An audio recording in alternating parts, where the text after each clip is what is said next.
Hello everyone, তো চলে এসেছি নতুন একটা ভিডিওর সাথে। আমি আজকে রয়েছি গাদিয়ালা শিবপুর।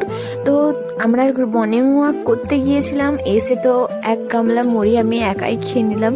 হ্যাঁ, তোমরা যেটা মনে করো আর আমার বাড়িতে এসে বলো তোমরা যে এত এত এত এত এত খাই নাকি আমি।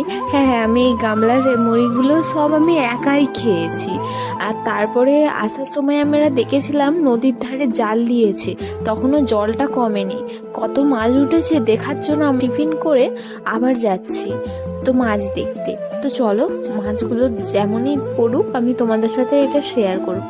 আমি তো খুব এক্সাইটেড, অনেক মাছ অবশ্যই উঠবে, কারণ কতটা দূরে জাল দেওয়া রয়েছে। এটা ফার্স্টবার মাছটা নিয়ে আসলো, অনেক রকমের মাছ একসঙ্গে উঠেছে। তো এগুলো বাছা হচ্ছে এখানে, আবারও সেকেন্ড বার নিয়ে চলে আসলো, আবার এখানে সব বাছছে, সাথে সাথে এখান থেকে কিন্তু বিক্রিও হয়ে যাচ্ছে।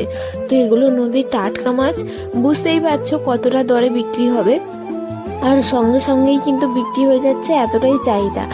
একটা হচ্ছে ভেটকি মাছও পড়েছিল, ওটা হচ্ছে কাঁটা মাছ। আর আমি এই মাছগুলো নিয়েছি, এই মাছগুলো কি জানো তো, সে হাতে করে তুলে নিলে সে কচকচ করে আঁচ করে করে ফুলে যায় বেলুনের মতো, ওই মাছ নিয়ে আমি দুটো বাড়ির দিকে রওনা দিলাম।